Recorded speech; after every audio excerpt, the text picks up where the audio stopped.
Hey, hello, everybody.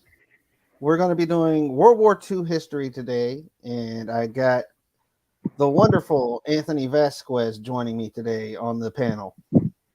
Hey, everybody. All right, so Anthony, you're the one that wanted to do World War II history. Absolutely. All right, so I'm going to start us off with a video from World War II history that is from the United States Coast Guard. All right, and it's actually about the only U.S. Coast Guard personnel to ever be awarded the Medal of Valor for actions in combat.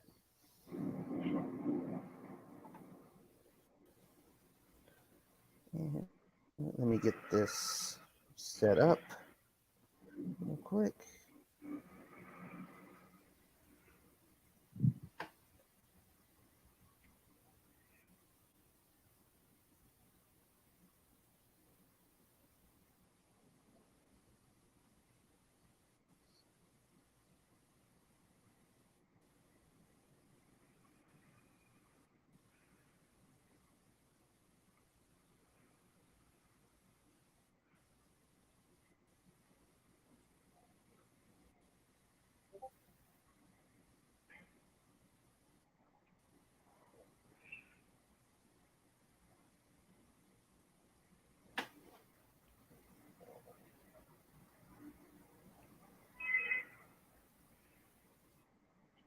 Of course, my computer is going to run slow.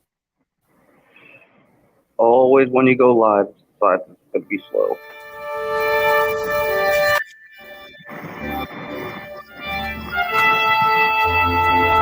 All right, can everybody hear the audio? I can. Please let us know. Hey, Combat Wombat. Hey, Amanda J. It's good to see you guys.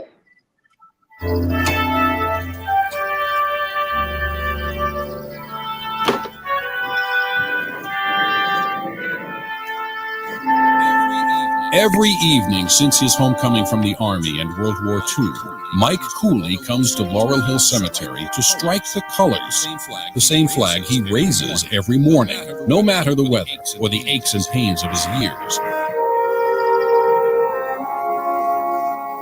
Every morning, no matter the weather. There's an echo. The flagpole is next to the grave of his boyhood friend, Doug.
August 7th, 1942, 8 months to the day after the surprise attack by the Japanese at Pearl Harbor, the United States launched its first major amphibious assault in the Pacific.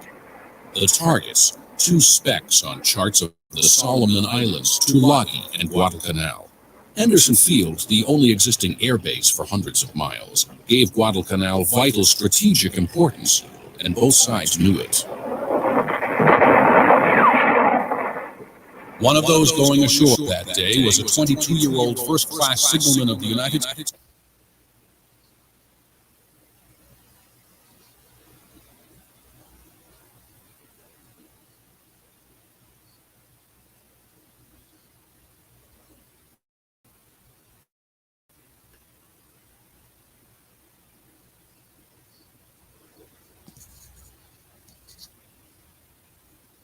States Coast Guard from South Cle Elum, Washington, east of Seattle, Douglas Monroe. Well, it was kind of neat. It was only 500 population in South Cle Elum.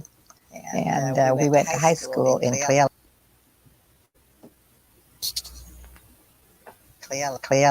Which is 2,500 people. So we made lots of friends throughout the years. Everybody was close by. Pat Monroe Sheehan is Monroe's sister. After he graduated from high school, Monroe went away to college. Dad went off to school, but he only stayed a year because he said he wanted to see the world. And so he had pals in various branches of the service who wanted him to come with them.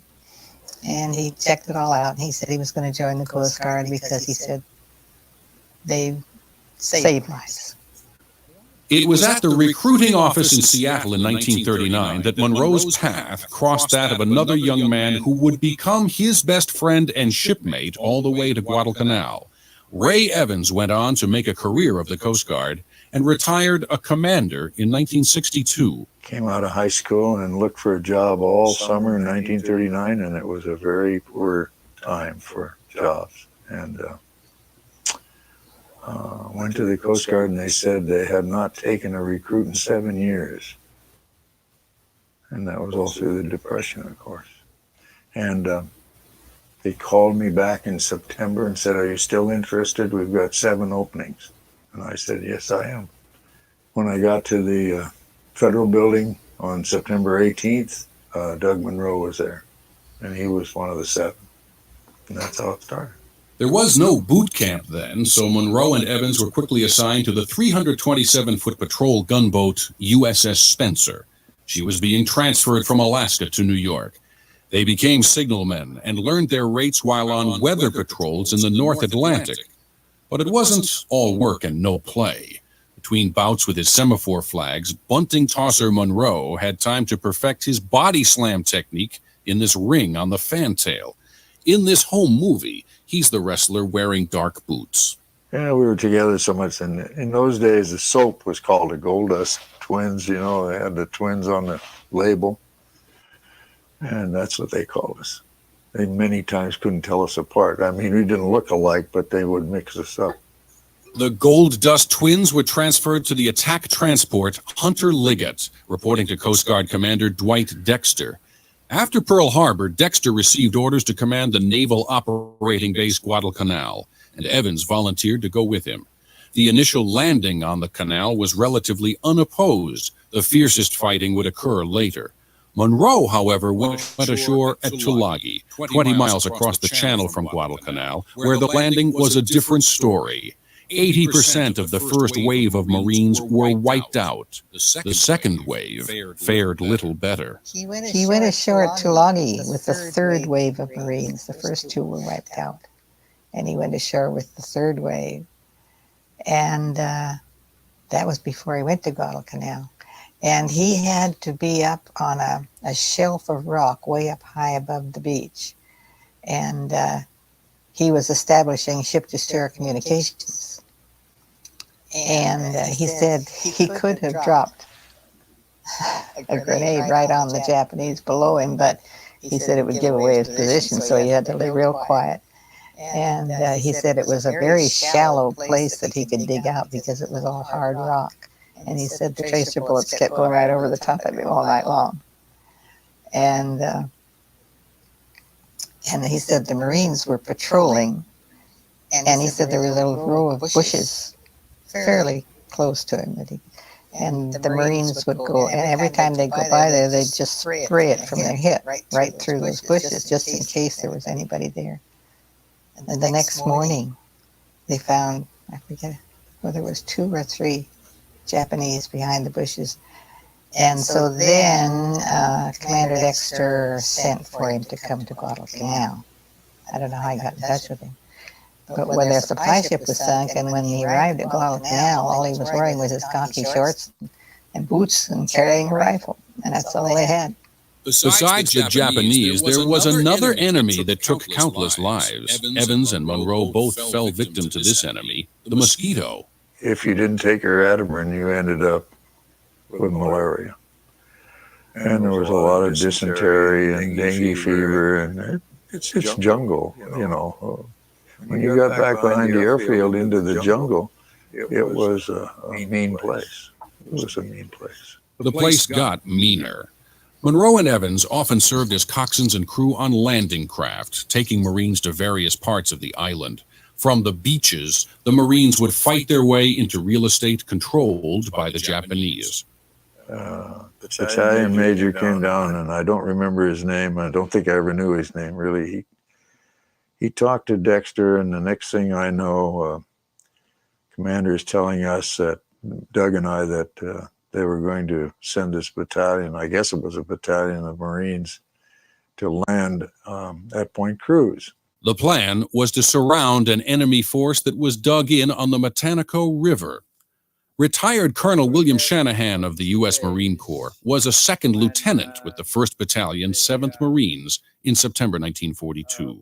We got this assignment to land on the other side of Point Cruz, on the other side of the Matanico River, and engage in a three-pronged attack.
Apparently, it's trying to buffer right now, guys.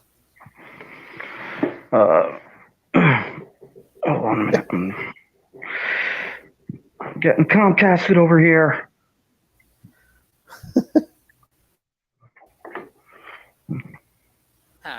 There we go. Coming on the beach.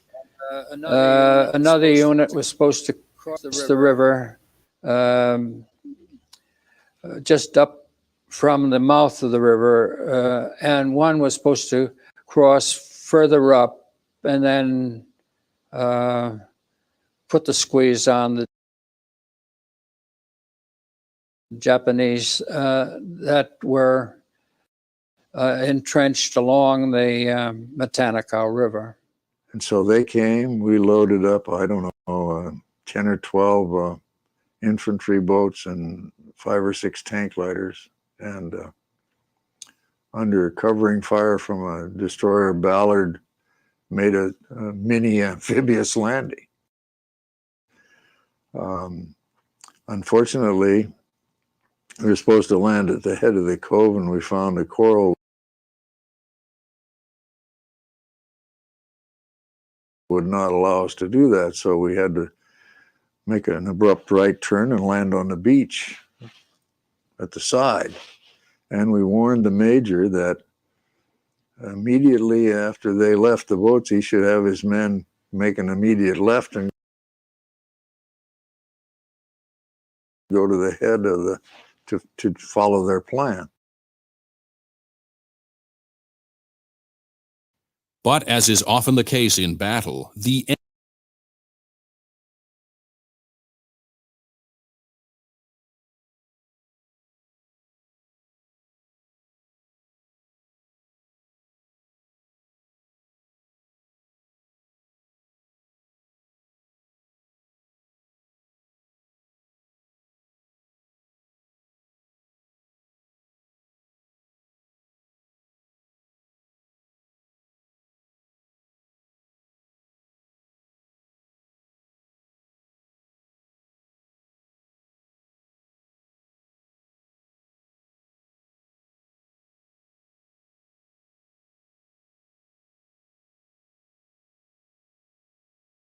enemy didn't follow the plan either. Retired Colonel Mac McLeod was then a platoon sergeant with the 1st Battalion.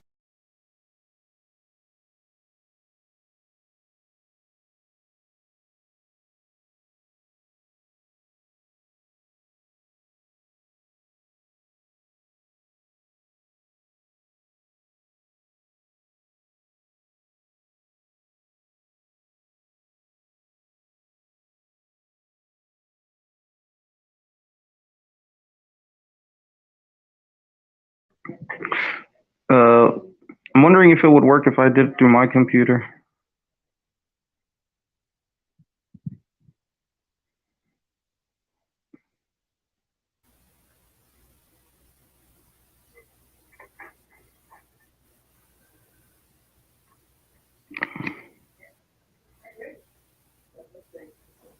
Okay, I had stopped the video. It's just buffering way too much. Yeah, I was about to say, I was like wondering if I should hop on my laptop, see if I can share it through mine, or is it just straight up on your end? I think it's just the internet around here. When I was coming back from training a new guard early this morning, I saw AT&T out here working on the internet on the side of the road. So, yeah, they're probably messing around with the lines and such. yeah. All right, so guys, what the video was about is about Douglas Monroe, the only U.S. Coast Guardsman to be awarded the Medal of Valor during World War II. He was killed in action during Guadalcanal.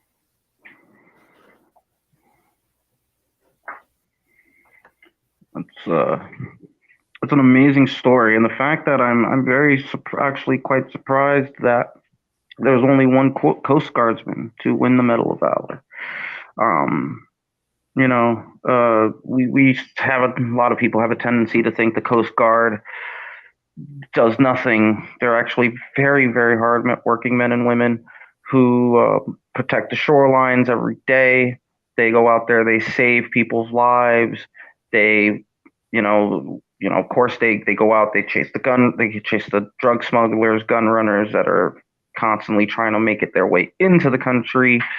But those ladies and gentlemen work hard. They have my respect.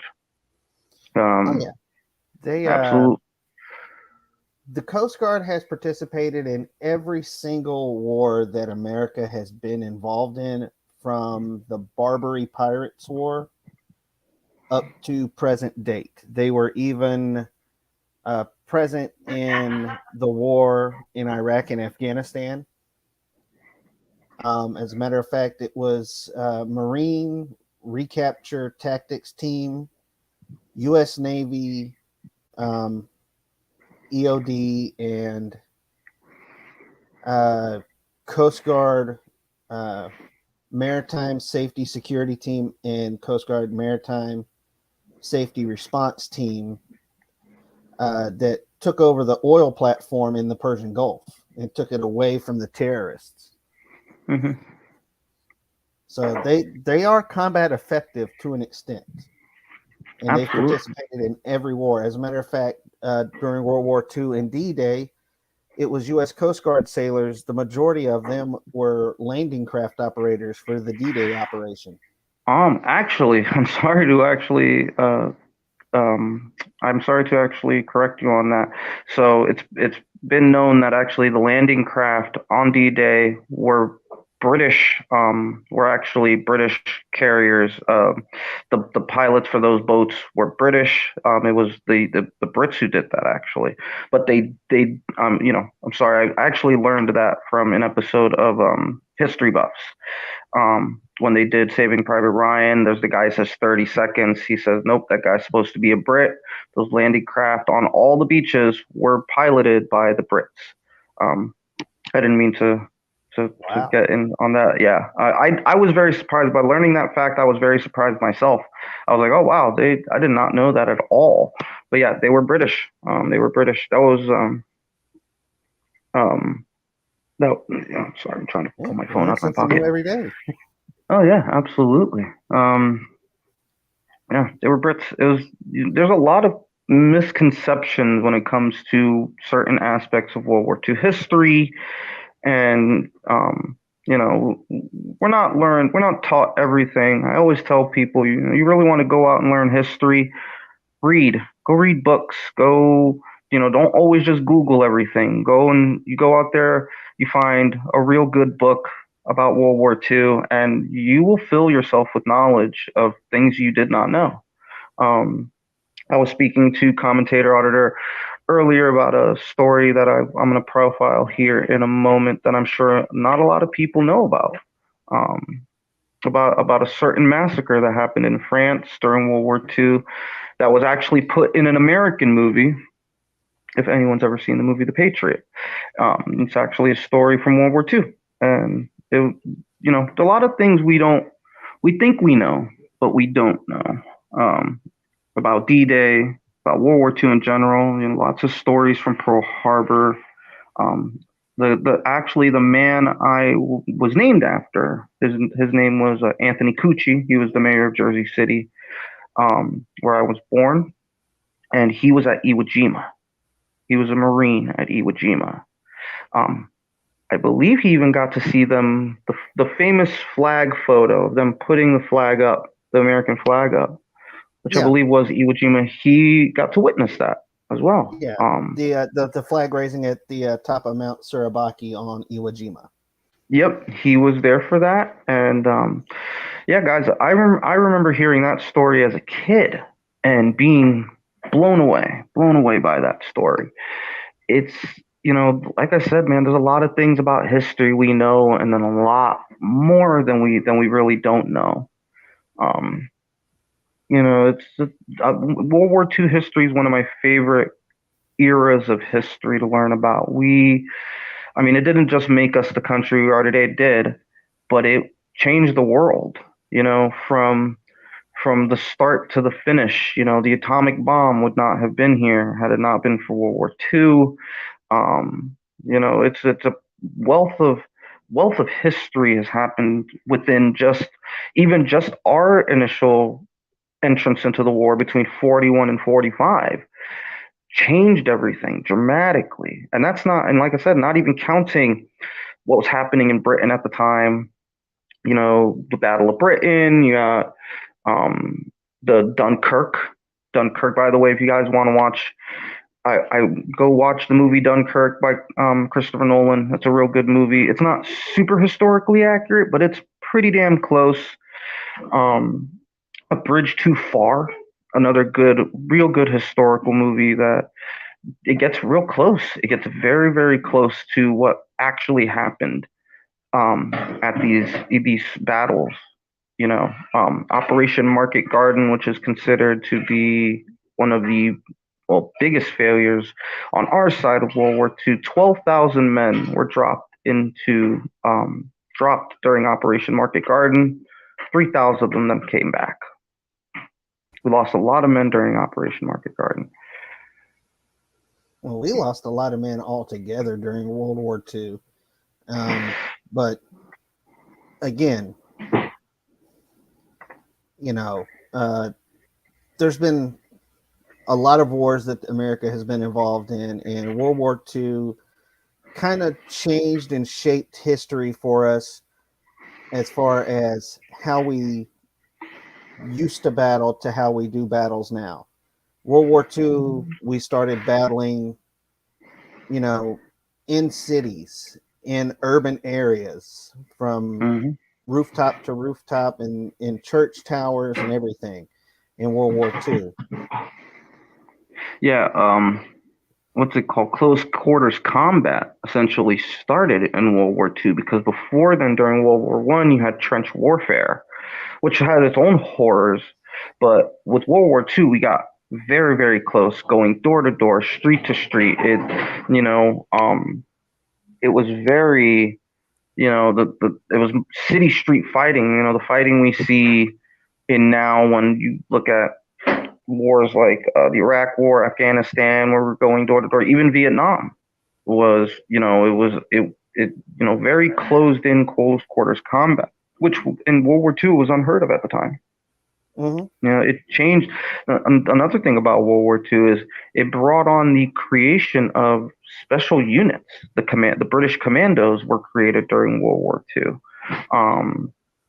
The airborne, our first use of dropping parachuted troops, and I believe we did do that in World War One, but not to the scale that World War II had. Yeah. We were dropping men left and right out of airplanes during World War II. Like I said, Operation Market Garden, they were all dropped in paratroopers, and once again, it was just one of those things that shaped how we fight today. Exactly. Now, yes, we have a lot more tech, but we still use those tactics. Still happen to this day. They still happen, and we still look back on World War II when it comes to fighting wars, because it taught us so much. Oh yeah, and as far as special units, World War II is where, if I'm not mistaken, is where we first seen the appearance of Frogman, which was the precursor to the U.S. Navy SEALs. Yep, absolutely, 100% correct, sir. We, like I said, it changed everything. It changed everything, and then you get up to the end of the war with the development of the atom bomb.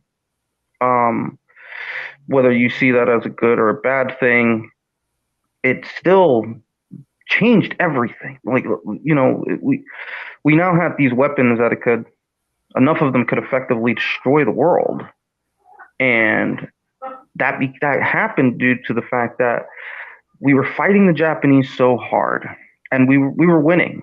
Now, had we invaded the Japanese mainland, 1 million U.S. soldiers would have died. That was the estimate, was that we would have lost 1 million U.S. soldiers invading the Japanese mainland, which is why I believe Truman dropped the bomb, because he didn't want to lose all those soldiers. He didn't want to lose 1 million men to the Japanese. Now, the Japanese would have lost a lot more. They probably would have lost, I think the number is between 5 and 6 million. Mm-hmm. To drop those bombs was, yes, a lot of people died in those bombs, but it was to save the lives of everyone else. And had we gone in with troops on the ground, the world would be a very different place. Japan would be a very different place. It's amazing what a lot of our lives, even though we weren't born in that era or anything, it still connects back to us even here some 80 years later, where, whether we notice it or not. I make a joke all the time saying that if it wasn't for us entering the war, all of us would probably be speaking German right now. Oh yeah, and there was actually one of my favorite YouTube channels I follow is Infographics. Oh yeah, I love that channel. They did a breakdown on what it would have been like if Hitler had won the war, and there was various different scenarios they went through on that episode.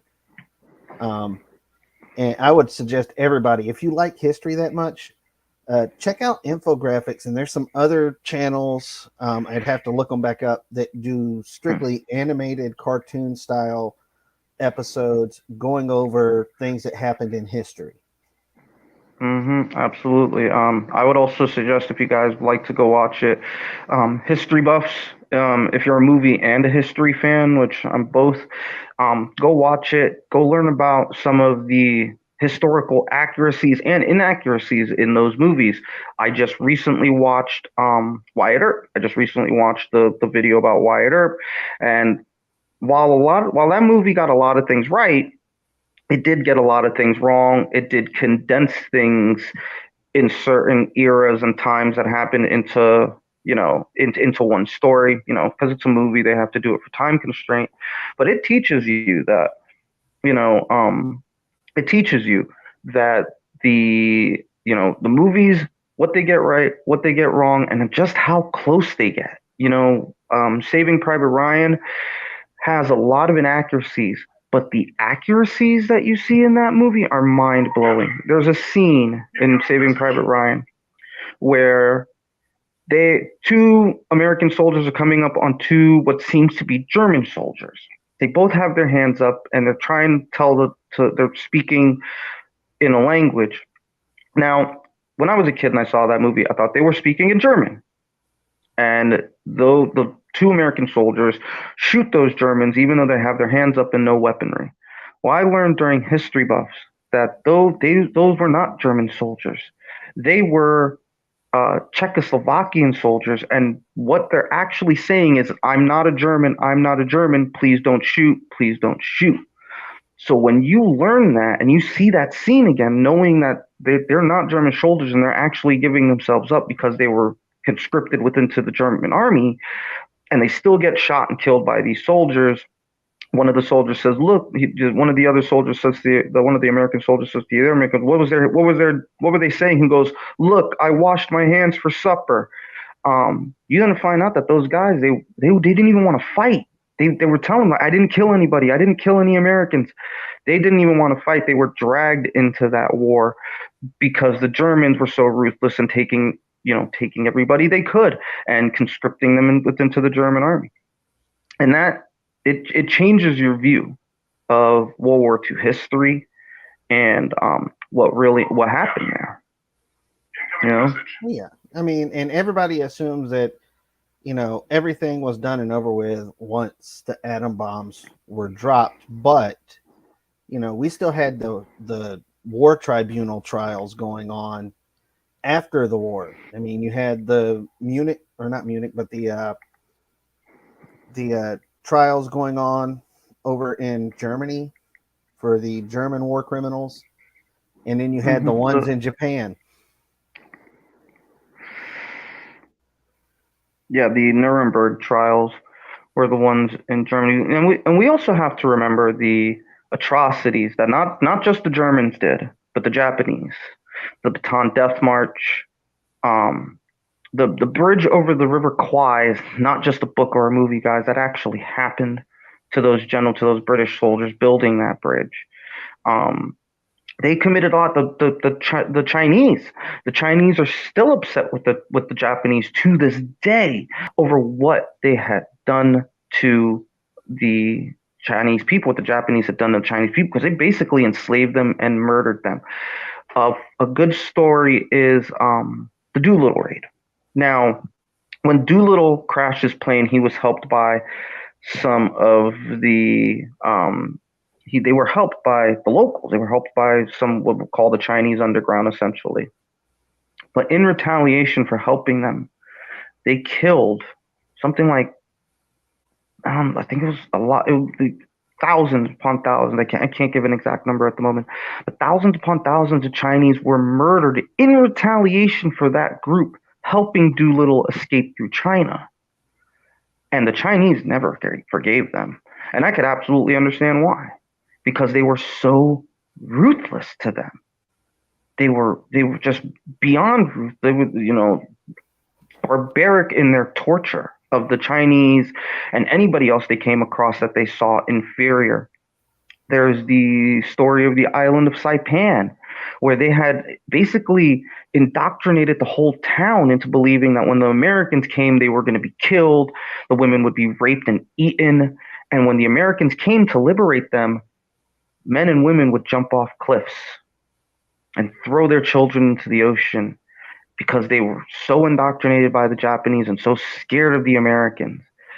The Japanese did some horrible things to people. They really did.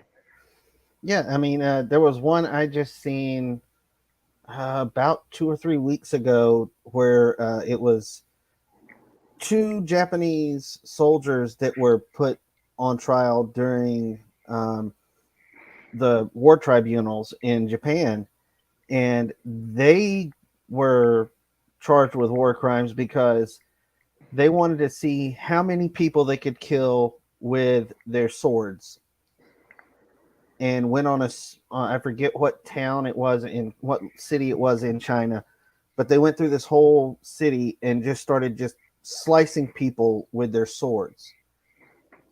killing as many people as they could. And they got put on trial as war criminals for that reason.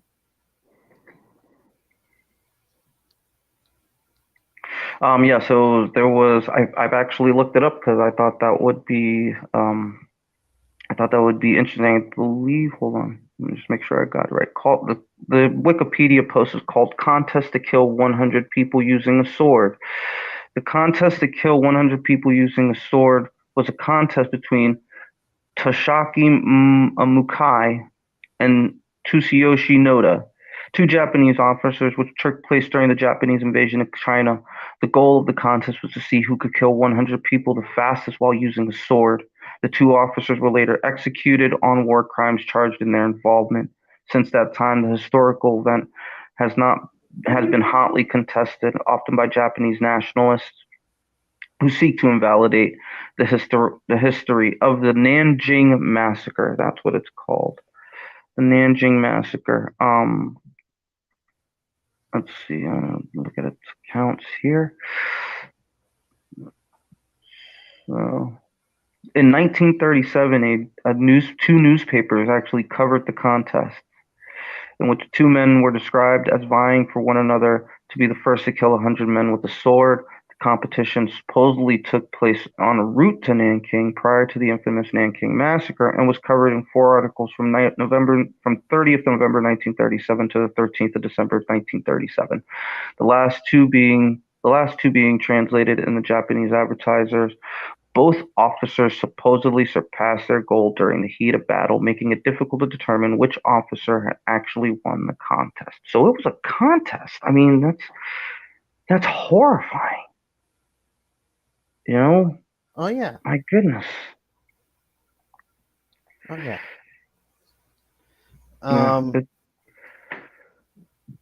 Now, we had a whole lot more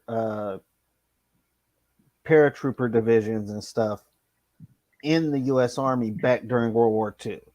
And, that has changed since then. There's only literally one paratrooper division in the U.S. Army, and I believe that's the 82nd Airborne. Now, the rest of them are air assault.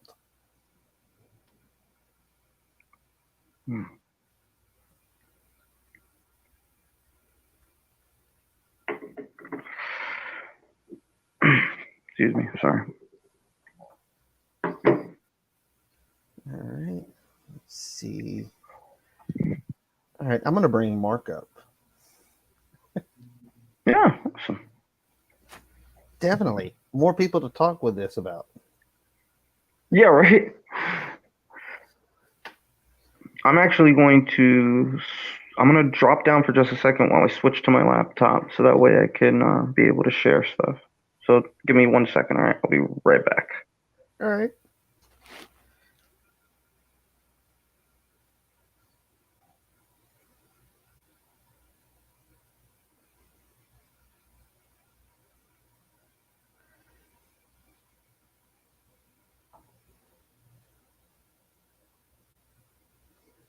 If my computer will quit running slow.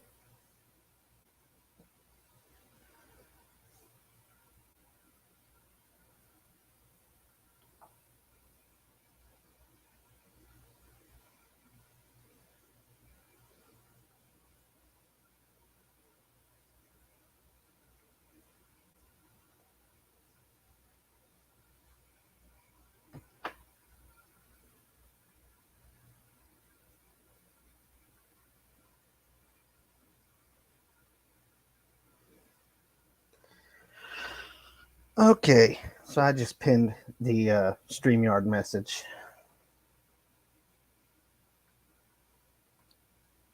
Okay, all right.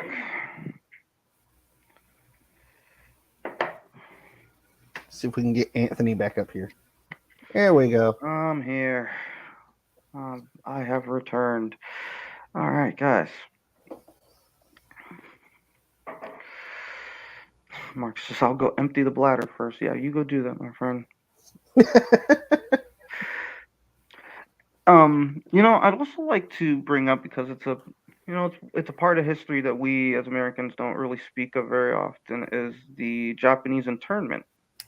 It's not all now, of course, did not kill any of these people or anything like that, but we did lock them up due to their race because of the fear that we as Americans felt after the bombing of Pearl Harbor.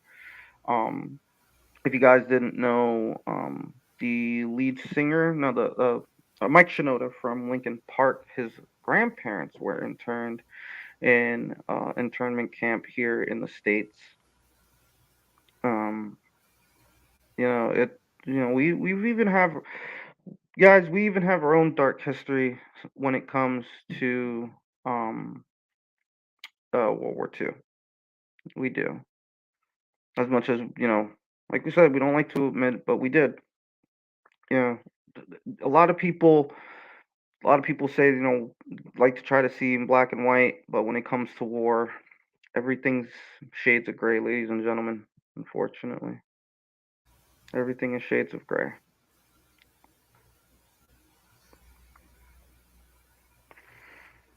I'm glad that we're having this conversation. This is fun. Oh yeah, no, I mean I love history, and Oh. specifically, I'm more into military history. Mm-hmm. So talking about wars and combat and stuff, that's right up my alley. Same here. My my father was a major history buff, and I grew up watching history documentaries, watching what I call classic History Channel back before they did a bunch of reality shows, and they actually showed World War II documentaries. One of my favorites is um, Dogfights. I love the show Dogfights on History Channel, where you're learning the tactics from the air of what these men went through in World War II, Vietnam, Korea, even all the way up to modern history, modern war um, during the invasion of Iraq and Afghanistan. It's amazing what these men have done. Oh yeah, You know. well, and we were talking about the paratroopers earlier. Up here in Georgia, in North Georgia to be exact, there is a mountain right outside the city of Toccoa, Georgia. And they used to run the paratroopers up that mountain and make them run back down a few times a day. Mm-hmm. And it's Oh, called, if I'm not mistaken, that's called Currey Mountain. yes. The same. It was a band of brothers, I believe. Mm-hmm. Oh, Mark is backstage. Ooh, let me bring Mark up. Hey, Mark.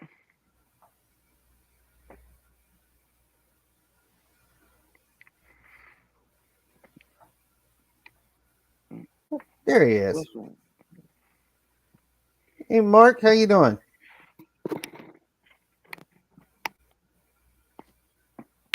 I don't think his mic's working just yet. Yeah, I think it is Band of Brothers that it was in. If I'm not mistaken, it was David. What's his name that played on Friends? Played one of the commanding officers. Yes. Oh God. Yeah, his name escapes me right now. But yeah, but actually, that was one of his. I think that was one of his best roles, was in Band of Brothers. He really does do well as a as a as a as a DI, as a drill instructor in that show. I thought that show was amazing. Now history buffs, once again, I'm going to give a shout out. They actually did a breakdown of that. There are certain things that they did get wrong, but the actions of the lead character, oh my God, his name is slipping me right now. Hold on, I'm gonna search it real quick. But the lead character, he took on some German machine guns because they were on they were firing. They were trying to get to some guns that were shooting towards. Can you guys hear me now? Yes. Yeah, coming in loud and clear, Mark. Sorry, I just had to unplug my microphone and put it back in again. Hey, it happens. Yes, Oh. Abby, it was David Schwimmer. David Schwimmer, yes. Yes, he played Captain Sobel. Yes, Sobel. Thank you. Herbert Tom Sobel. Hardy. I did not even know this, but Tom Hardy was also in that show. I completely forgot, and Michael Fassbender. But yeah, D. Winters, Major Winters. So he took on some gun fortifications that were firing onto the D-Day landing sites, and his tactics are still used today, are still taught today to soldiers, to paratroopers. Mhm. Yeah, I think they teach him in West Point as well. No, do they? That's amazing. Mhm. Yeah, his tactics are still taught today, man, and those guys went through hell and back. My favorite episodes are when they are in they're in the Battle of the Bulge in Bastogne, where they talk about how they had to they basically almost froze to death. Some of them did freeze to death. They were ill equipped. They didn't have the right boots and coats to protect them from the cold, but they still stayed and they still fought hard.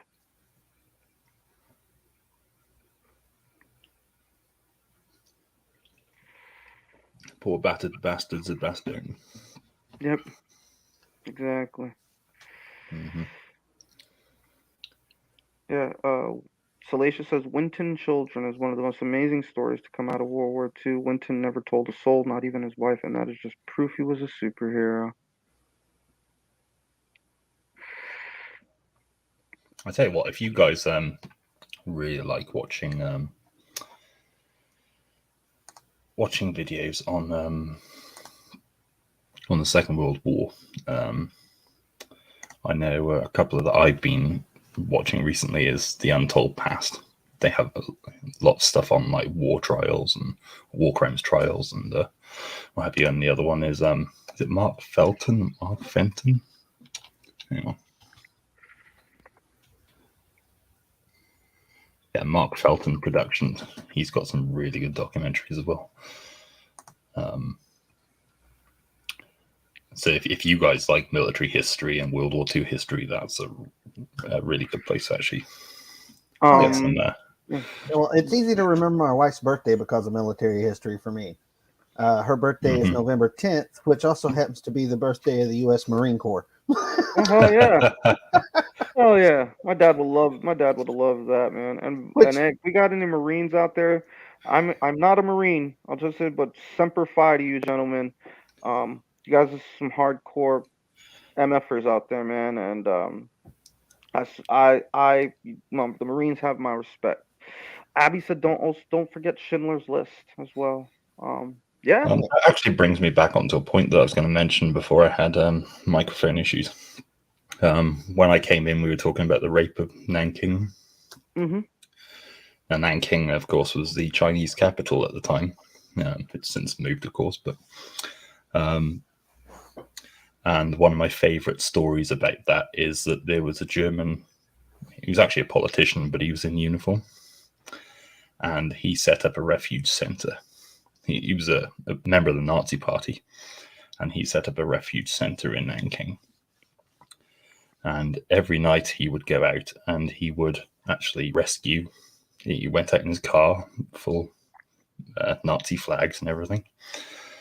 And he went out and brought Chinese civilians back to this exclusion zone that he'd set up in the middle of Nanking. And the rules were that there were no weapons inside this exclusion zone. The Japanese could not come in and take people from there. And of course, because the Japanese and the Germans were not allied as such, but they weren't hostile towards each other. The Japanese respected that for the most part, although there were a number of Chinese soldiers who ended up in the exclusion zone, who were unfortunately taken from there, and they were, they met a sticky end. But that's one of my favorite stories, actually, is that there's good and bad on both sides, including the side of that. But he actually, Schindler rescued, was it about 2,500 Jews? I think it was altogether. Yes, I believe so. This guy actually rescued, I think, somewhere in the region of 200,000. Or 150,000, or somewhere around that. I can't really remember, but it was a significant number. And I just love little stories like that from both sides during the war. That's just it gives me hope for humanity. I gotta say, my favorite story out of World War II. I watched a documentary with one of my favorite Top Gear guys, Jeremy Clarkson, and he talks about the raid on Saint Nazaire. Oh, which yes. was The greatest raid of all time. The greatest raid of all time, exactly. And these guys, this was the start of the Commandos, and their plan was they had to destroy the dock at Saint Nazaire because the Germans had it in their hands and they were going to use it to fix their ships. They were trying to disable the Tirpitz, and they were like, it was the only one that was big enough for the Tirpitz. Yeah. for the Tirpitz. So their plan was they took out an old World War I American ship, tried to make it look as like a German destroyer. They took the ship out there, rammed the ship into the dock. The ship was loaded with explosives and blew up and destroyed the gate. Now a lot of those men were captured or killed. Some of them did make it back to Britain. But it is if you guys want to go check it out, it's called The Greatest Raid Ever. It's got Jeremy Clarkson as the host, and it's a great story. The Commandos are badasses, straight up badasses. Oh yeah. Well, and then also Well, some people had don't to know teach about you chaps how to do it. So. yeah. Some people don't know about the Japanese mini subs that they launched in the attack on Pearl Harbor either.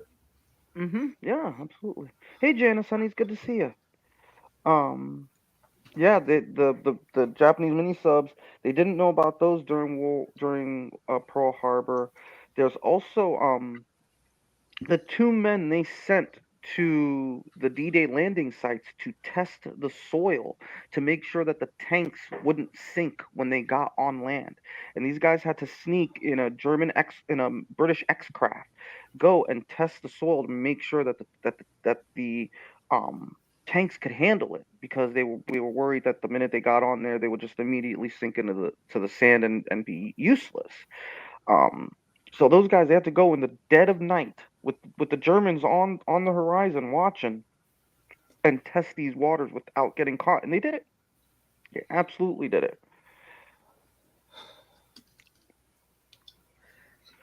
See, I love the little stories from I mean, sort of everybody knows the sort of story of D-Day and what have you, but I love the little individual stories like that.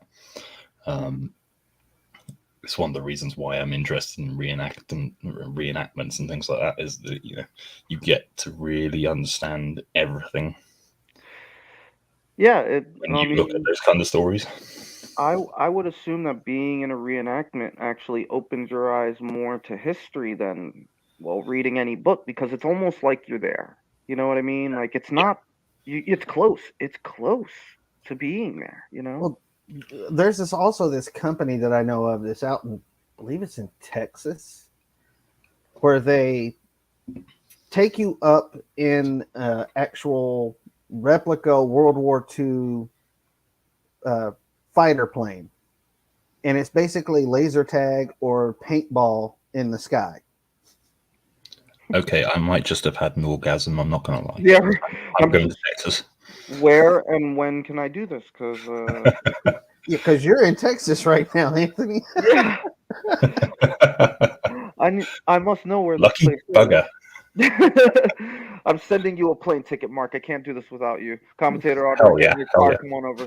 Let's do this together, guys. We'll have a dogfight. I love actually watching.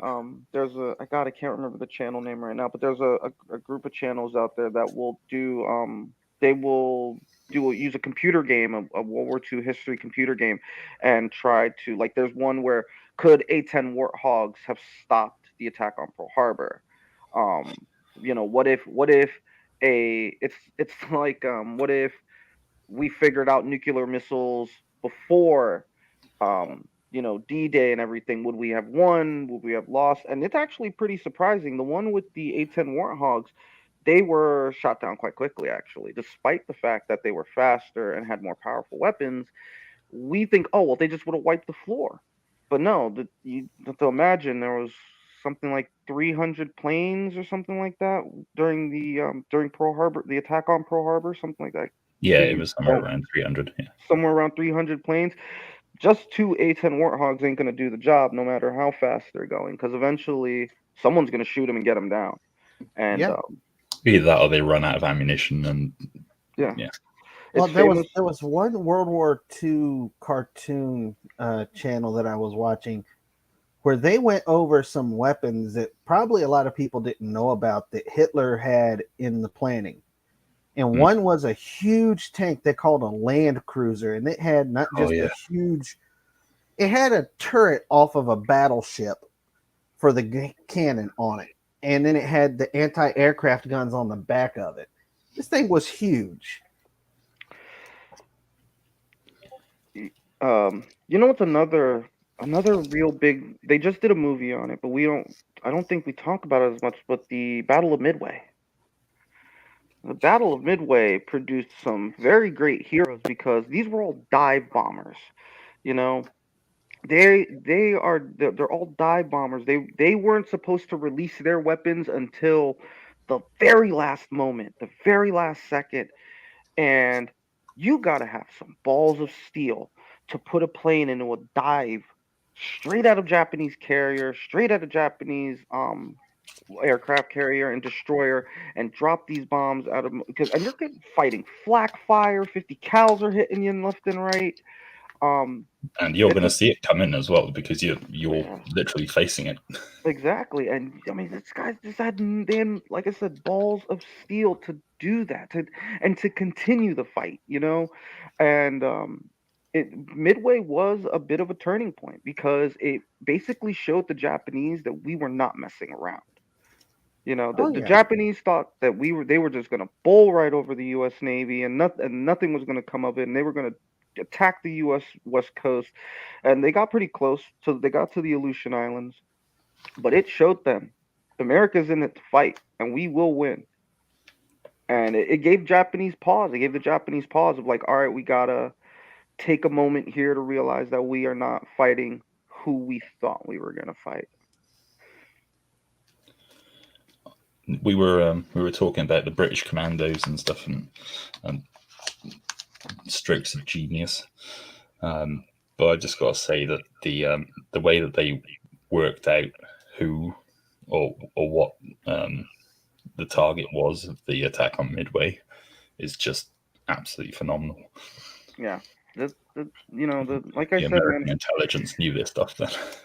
History is one of those things that like we should learn, because as the saying goes, if you don't learn your history, you're doomed to repeat it. And we see a little bit of that in our society as we speak. People not learning from their history, and it seems like some of us are going backwards in that. We also have to talk about the Russian. I like to talk about as much as we weren't a fan of the USSR, they lost a lot. 18 million Russians died in World War II. 18 million. They were they lost the most when it came to World War II. 18 million.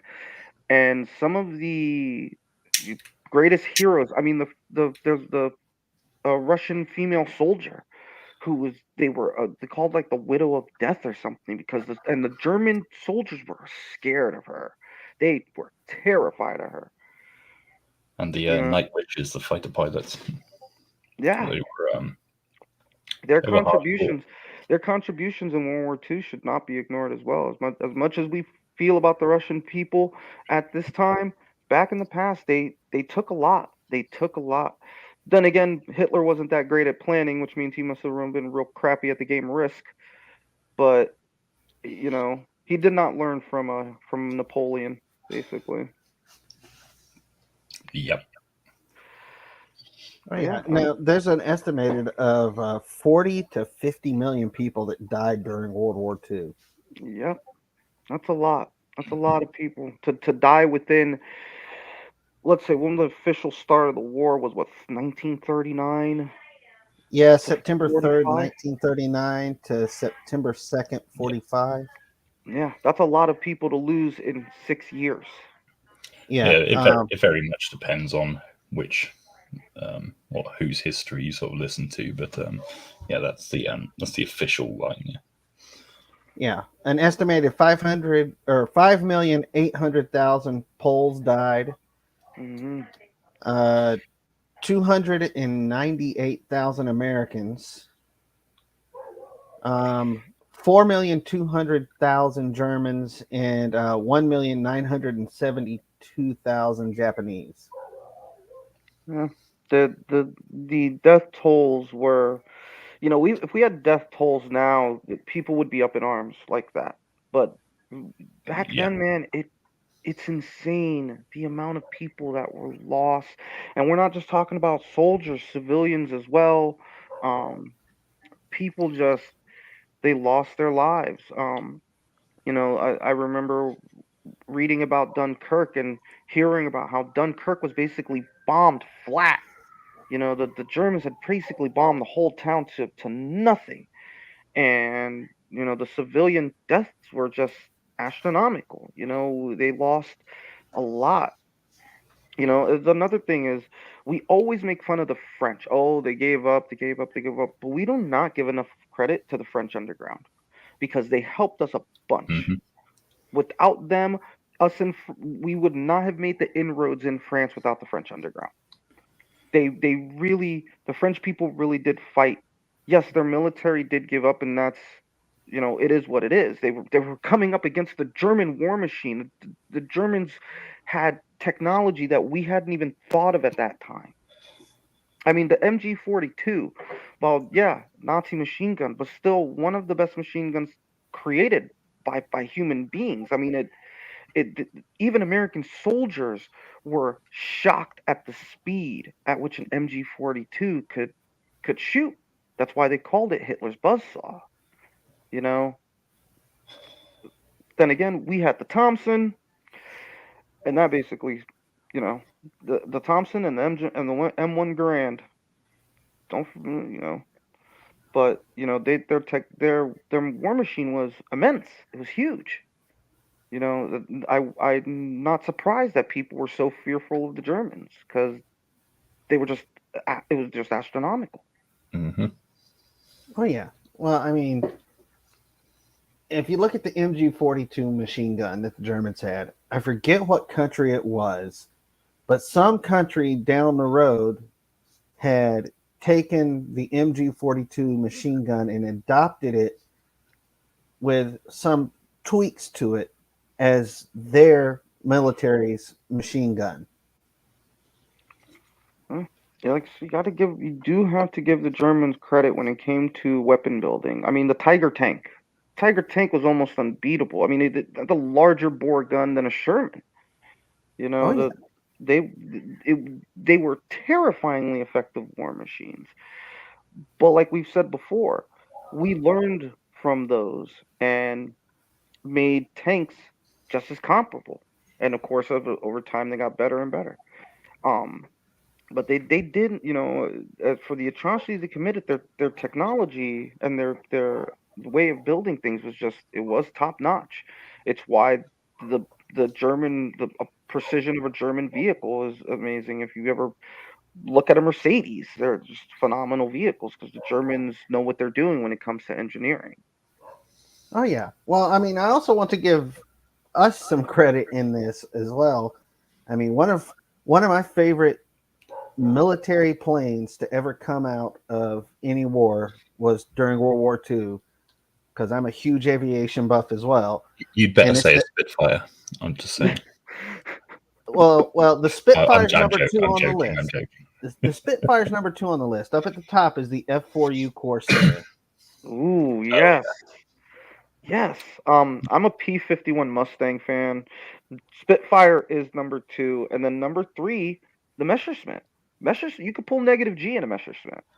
You know, they're Well, you could do that in a phenomenal. Spitfire and a Hurricane, but it wasn't until after sort of the Battle of Britain, or sort of Yeah. partway through the Battle of Britain.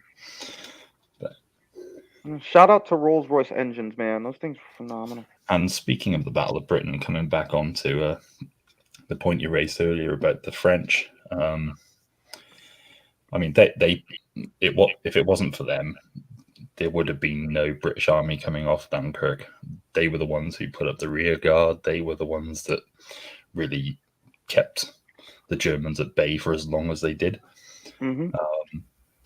But I wanted to give a particular note to the Polish, because the Polish and the Czechs and the Free French, especially the Polish, because this is still something that goes on in the UK today. 303 Squadron was probably the most famous Polish squadron, and they were actually the highest scoring squadron in the Battle of Britain. They were the first squadron to score 100 enemy aircraft shot down. There were pilots that were awarded for their bravery. They even were visited by the King during the Battle of Britain. And sort of at the end of the war, particularly as Russia had control over Poland after the war. Of course, Poland was a big reason why we got involved in the war in the first place, was the Germans invading Poland. And after the war, we just let Stalin have it and replaced one dictator with another. And we just told the Polish, go home. There's no more jobs for you here. We don't need you anymore. You've done your bit for us, and now bugger off. We didn't even let every single Allied soldier, sailor and airman in the Second World War was allowed to march in a victory parade in London, except for the Polish.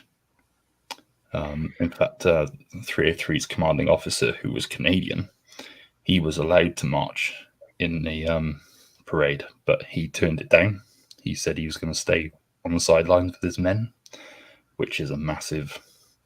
I hugely respect the guy for that, because I would have done the same. And of course, when Poland joined the European Union in 2004, there was an influx of Polish workers into the UK as well as other European countries, and we treated them exactly the same, with complete disdain. We didn't want anything to do with them, and I want to highlight that the UK, as nice as it sounds, is not 100% perfect, and it hasn't necessarily learned those same lessons. And I've always had a huge amount of respect for the Polish people. That I've worked with many of them, and it's something that I don't like, I don't agree with. I'm quite welcoming to them, and I very much respect them for what they did. And I just wanted to highlight that while I'm here, and I have my voice. Well, you speak of that. Somewhat of a parallel with that with America would be the Tuskegee Airmen. They saved so many lives, but when they came home, were treated as second-class citizens. And these men fought with their lives. They were even disrespected by the men they saved. A lot of the pilots that they saved. There's a scene in Tuskegee where one of the guys wants to thank the Red Tails, and when he finds out he's black, he's like, "Nope." And it's like, the guy saved your life, man. He saved your life, and you treat them in such a fashion. I would never have treated someone like that. A man who has fought for this country. That's insanity. That they were treated in such a fashion, but such was the time. Here's a little bit of forward history. When my father came back from Vietnam, he got spat on because people didn't agree with the war. He went to a bar and was denied service because the bartender didn't agree with the war. The how we treat them when they came home is just insane. And now a soldier comes home and we praise them for their service and everything, and that's phenomenal and that's great. That we should have been doing that from the beginning. Um, they have that because those men came back from their war only to find that their country really didn't give a damn. And that's, Mhm. I believe, one of the most hurtful things of that was that some of these men went, fought, bled, and a lot of them died, only to come Well, back to a country who didn't care. yeah, I mean, well, talking about along the same lines you're talking about with your dad when he came back from Vietnam. Look at the soldiers that we have brought back from Afghanistan and Iraq during the war on terror. I mean, you have churches out there protesting at the funeral processions and throwing rocks and spitting on people Yeah. because their son or daughter just went and lost their life fighting the war on terror, and the church didn't agree with it. Yeah. Well, yeah, because I mean, you have, and the thing is like you do see that kind of creeping in now. We see, I hate to bring them up, but we see a lot of the frauditors and sompsits being absolute just disrespectful to U.S. servicemen, and it's like, whoa, whoa, whoa, dude, we've been down this road before. It's not great. You don't do this to these men. They've given up their lives. They've given up their lives, even if it's just for 4 years. 4 years is a long time to give up your life for your country. That's a long time. And, as a civilian, I sit there and I say, these men deserve our respect. People don't seem to realize what you give up when you join the service. You give up almost everything. You're traveling from place to place. You're sent to far off lands to fight.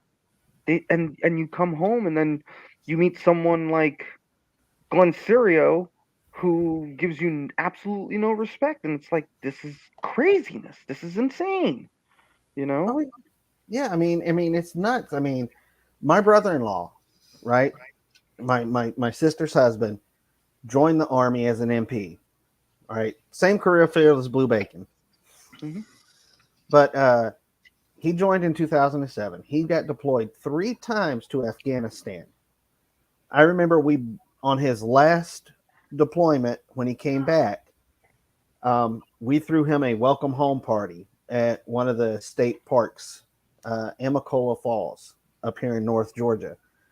Um, and we had to tell the kids because your Uncle Scott, he's been over there and he's been around all this shelling and bullets flying over his head. Make sure you don't pop those balloons. I know they're pretty and you want to pop them, but don't pop those balloons. Your uncle might flip out from the PTSD that he has. And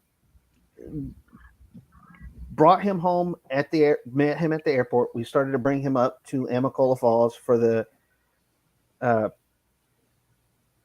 for the little party. And while we're at the airport, there was this lady that just looked at him like, well, you're a piece of shit. And I'm like, lady, have some respect. He just came back from a war zone. Yeah. I think if I'd seen somebody like that, I'd have mouthed off at them being I would have. British. I would have. I definitely would have freaked out on them, maybe, if not started a fight. Because I'm sorry, you don't do that to these men. They've come back. They've been shot at multiple times. Have had grenades and RPGs lobbed at them, shot at them. They do not deserve what they get when they come home. Abby, your great uncle, if he's still around, please thank his service. Thank you for his service from me, please. Those And from me. helicopter pilots in Vietnam had it very, very tough. My father wouldn't be here if it was not. My father would not have been here if it wasn't for helicopter pilots airlifting him out after he was injured. So please thank him if he's with us, and even if he's not, still thank him for us because we respect his service, and he's a good man for doing that. Oh yeah, definitely. Thanks to all the service members that are with us still and that have passed on. I mean, they've made some sacrifices that none of us have ever had to even dream about because they decided to sign their name on that dotted line and go defend the country. And another thing is that soldiers are not paid a lot. They're not paid buku bucks. They're made to let their lives down on the line for our freedoms and for what we believe, and we need to give them all the credit in the world. They deserve all the credit in the world. They're good men. They're good men. If you go and you sign your life to go and fight, you're a good man. You know, you're a good man. I lost a cousin to veteran suicide. He was a Navy corpsman. He, he took his life a few years ago, and I think about that. I think about what must have happened to him. He saw, must have seen some of the most horrible things, horrible injuries, and watch men die. You know, they need us, guys. They need us Americans. We should be rallying around them. And unfortunately, that's not the case. Some of them get abused by the public that they served. That's sad, guys. It really hurts to know yeah. that they get abused in such a fashion. Oh yeah. Um, Well, Oh yeah. my wife's cousin, he started out Air Force, got deployed to Iraq a couple of times, and then he went to U.S. Army Infantry because the Air Force got rid of his occupational specialty. And he wound up committing suicide about 3 or 4 years ago, and we found out about it on Facebook. And I'm like, he killed himself because of all the stuff he had seen. He would lose his temper, fly off the handle at the smallest little noise, thinking he was back in a war zone, and it got the best of him, and he overdosed on purpose and took his life. yeah. Um, Bad. a story of my father when my father came back from Vietnam because there was no help for PTSD. He became a heroin addict. And like a lot of servicemen did when they came home, they fell into drugs because they didn't have the resources to deal with what they had seen and what they had dealt with. And he had to pull himself out of that. A story that sticks with me is he got into an argument with his mother.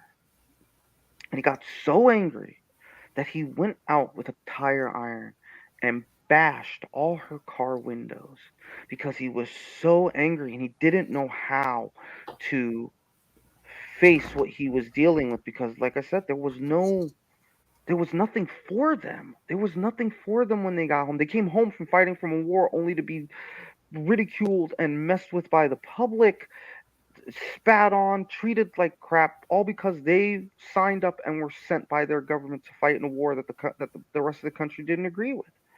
And you can't put the blame on them. They are taking orders. They are sent to a place. They go out there, they lay their lives down, and then they come back to only be treated like this. And it is not right, and it never will be right. You know, it's tough. You sit there and I've heard these stories. It's insane. What we've done, what we've really, really done to these men when they've come home, and um, we got to always remember, guys. Anytime you see a serviceman, thank them. Doesn't matter how old they are, just thank them. When I went to the 9/11 memorial, it just so happened to be Fleet Week, and me and Hikari were walking from the 9/11 memorial to the Oculus, which is this big, beautiful train station, the subway station. And there was a large group of Marines walking past us, and I stopped and I said, "Gentlemen, thank you for your service. Thank you so much. We appreciate what you do." And every single one of them said, "Thank you." Make sure we show these guys that they are respected and that there are people in this country who respect what they have done for them, because Yeah, a lot of people don't. yeah, exactly. And I think there's one song that says it the best. I don't have no bullet holes in the side of my SUV because the kid next door just shipped out overseas. And that was a song by Trace Adkins called Semper Fi. It's actually dedicated to the U.S. Marines. Guys, they are almost gods among men, ladies and gentlemen. Let's always remember that. They've probably seen things that none of us will ever see, and I would hope never none of us would ever see. Let's always give them the respect they deserve. Exactly. You, And go ahead, um, Anthony. no, I was about to say you guys can very much tell I'm very passionate about these things. Like I said, I've had Hmm. not just my father, my cousin, but my uncles served. I tried to serve. I tried to serve my country, and I've never really told anybody this. It's not my proudest moment in my life, but I joined the U.S. Navy, and I had a couple panic attacks in boot camp, and I was let go. Because if we're in the middle of a battle and I start having a panic attack, I become ineffective. I kick myself to this day that I could not go and serve my country. To this day, it's one of those, like I said, one of those things I am not proud of. I should have made it through that boot camp, but I make sure to thank the men who did make it through that boot camp because they are a lot stronger of a man than I could ever try to be. Oh yeah. Well, I mean, Anthony, I'm with you. I kick myself in the butt every day for not actually joining because, you know, when September 11th happened, I remember exactly where I was. I think everybody would remember where you were if you were around back then. But Yeah, I do. I was in freshman German class in high school, and we had switched on the TV to watch a German news broadcast, which was our morning ritual in that class. And they cut to the World Trade Center building on fire with this huge hole in the front of it. And the teacher switched it over to CNN real quick. And right when she switched is when the second plane hit the second tower.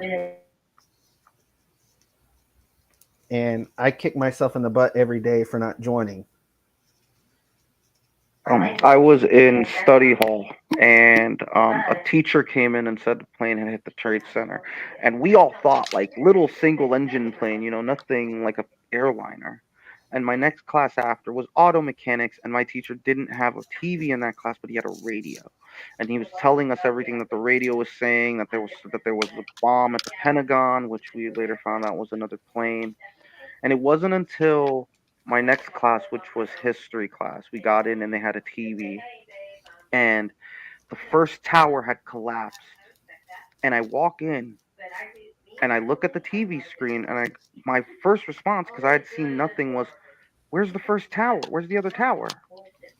And everyone stopped and looked at me like I was crazy. I was in the 10th grade when it happened. I didn't know. I didn't know that the tower had collapsed at that point. And we're sitting there watching this, and the next tower falls. And I was living in West Orange, New Jersey, and it was a beautiful day that day.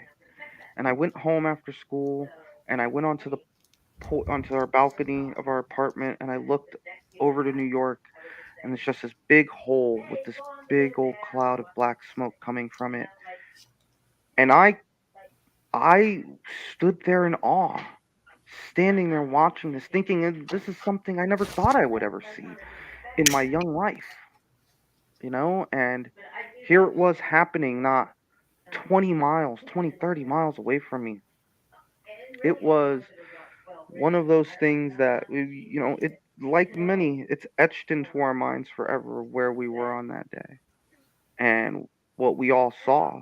We saw many horrible things. Even if you were there and you were just watching it on the news, you saw horrible things happen that day.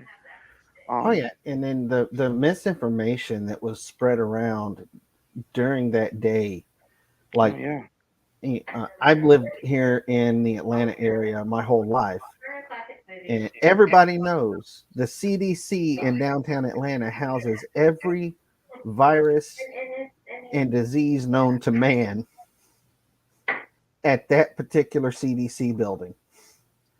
And we were under the impression because the news kept saying there's a plane unaccounted for. They said it's heading for Atlanta. I'm like, oh God, it's going to hit the CDC.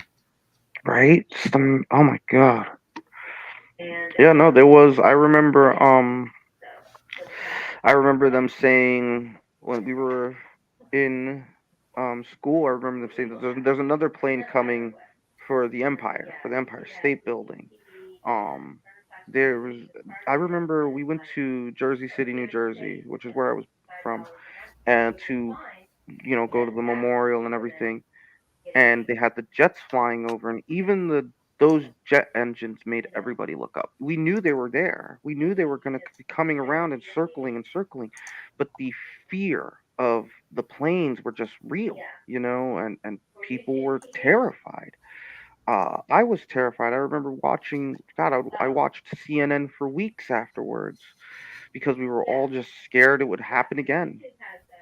And it puts me in the mind of a man who, not a soldier, but a civilian who probably was watching Pearl Harbor happen right in front of them. The horror that they're seeing in front of them, because there were no TVs back then. The horror of seeing that. The, who knows? Who knows the effects that it happened on all of us as human beings. It's it changed everybody. Whether you were an American, German, in the Middle East, it for as far as Australia, it changed us all. It changed us all. Mm-hmm. You know? Yeah, it did. And there's been, geez, how many movies now about September 11th and what happened? There are quite a few. There's quite a few documentaries. Me and Hikari actually have a couple of favorites. The one's called the 9/11 Hotel, which is about the Marriott, because there was a 48-story hotel at the foot of the Twin Towers, the Marriott Hotel, and you hear the stories that come out of that hotel, and they're mind-boggling.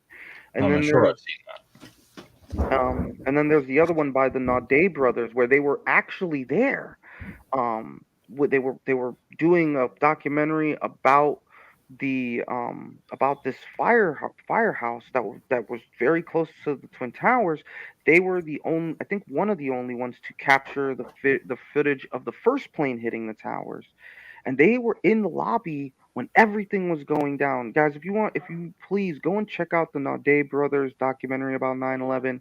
It is phenomenal. It is an eyewitness account from on the ground of what was going on that day. And it is crazy, the things you see, the things you hear. There's a scene in it where they're in the lobby and you're hearing these loud crashes, loud bangs.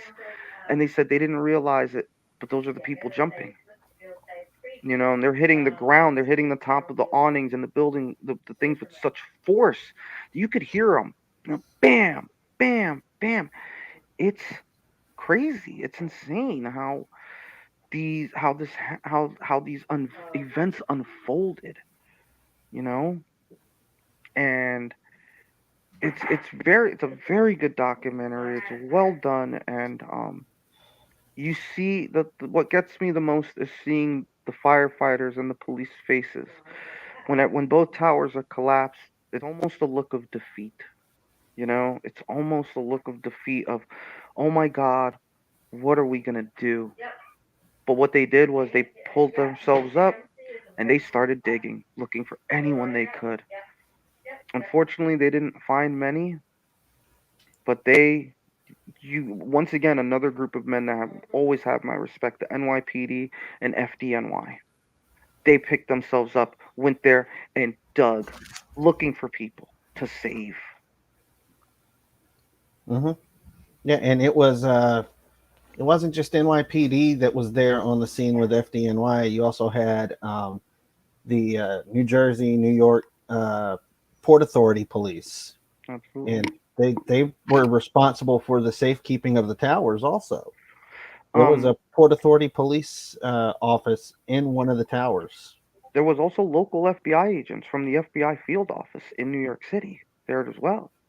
Um, there's another really good documentary. God, it's called 102 Minutes That Changed America, and it's got no narration. There's no narration to it. It's just police phone calls, police audio, and filming from different points of view, people filming with their video cameras and whatnot. And you hear not only people pleading for help, but you hear the all call sign of every single fire department and police officer. You are now back on duty. Head to towards the Twin Towers. Um, Steve Buscemi, the actor, who's a volunteer firefighter, was there as well. People people who they went in there. The Hatzola, which is an all Hasidic Jewish based um medical service, ran towards the towers to help, and they were a volunteer service. You know, everybody who could and everybody who could ran to those towers to help every single person. You know, the yes, I've seen that video of Port Authority putting people on boats and sending them into Jersey City and Hoboken, which was right across the Hudson, putting them on almost anything that would float. Every Yeah, ferry, you yeah. know. There was also a documentary about the ferries coming to the rescue to evacuate people off of the island. Yeah, I think Yep. it was compared to Dunkirk at the time, Yes. in the years since. Yeah. Yeah, and the parallels between what happened on 9/11 and the Battle of Dunkirk, they have a lot of parallels.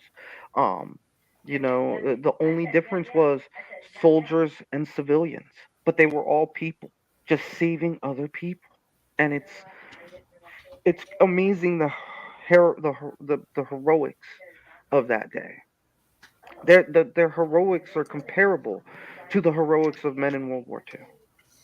You know, and it opens your mind because history, as much as it's an amazing thing to learn, it's quite an amazing thing to live through Mhm. because Mhm. you have your own perspective as to what happened that day, and you know God bless everybody who was there and did what they were supposed to do and ran into burning buildings not knowing what was going to happen. 343 NYFD are gone. Um, Something like 240 NYPD and NJ and NJNY Port Authority police lost their lives those days. We should always remember them for their sacrifices of what they've done. Because I'll tell you this, I'm I don't know if I could have been able to do it. I don't know. I do not know. Yeah, I mean, well, look at it. What was the movie? It was, I think it was World Trade the Center? World Trade Center movie, where it Oh, was Yeah. Nicolas Cage and Michael yeah. Pena. Oh, dude, such a good movie. I cry. There are very I've few actually movies got that that on actually the make shelf me. behind me. There's actually very few movies that make me cry, but the scene where his wife, where he's finally in the hospital, he sees his wife and tells his wife, I'm alive because I thought of you, and it always breaks my heart, man. It really does. And it kept him going. Um, those men, they just deserve our respect and our admiration, and to this day, those men are still dying from 9/11 related diseases, cancer, um, that, But and the amount of asbestos that came down when those towers came down and spread throughout the city in that thick cloud of dust. That's well, not just the asbestos, the mercury from the lights, the yeah. plastics that just crumbled to dust, and it is Hey, it's a Smitty. harrowing thing, and we were still losing people even after 9/11. We were still losing. The men were still dying because they would end up getting these cancers. It's insane. Hey, Smitty, it's good to see you, man. Um, it's insane what we did, what they did, and there's a guy, they were interviewing a firefighter, and he said, you didn't find when you went to the site, you didn't find a phone, you didn't find a computer. He said the biggest part of a phone he found was a keypad, and it was only half the keypad. everything just crumbled into dust, and people inhaled it. Not just those people at the site, but the people who were living blocks away inhaled it. When you watch those videos of those big clouds of smoke just the big clouds of dust just blanketing everything for what seems like miles, those people also inhaled some of that dust as well. Hmm. You know, I it's mean, I went there. I went to New York the year after the World Trade Centers came down, and I did it for chorus class because we did every other year. Our chorus class would go up to New York, and we would perform at Carnegie Hall. And I was really looking forward to the next year. Well, to before September 11th in 2001, I was looking forward to sophomore year in chorus class because we were going to go to the New York and see the World Trade Centers, see the Statue of Liberty, sing at Carnegie Hall. And we got to New York that next year after 9/11 had happened, and they were still cleaning up the debris from where the towers came down. And I'm like, when are they going to get through with this? They're still searching for bodies. They're still looking for people, and we still haven't found everybody. 12 years. 12 years it took to clean up that site, rehab everything, and built the memorial and World Trade Center one now. 12 years. It took us so long. It was so big that it was that big, guys. It just took us so long to recover from that. And you go there now, it's a beautiful memorial. When we went with a car, when I went with a car just this year, she cried. Um, I sat there and touched the names because I wanted to feel close. You know, you touch those names and you realize those were real people with families, lives, children. Um, it touches you. It really does. It touches you in your heart knowing what happened. Tell Mhm. them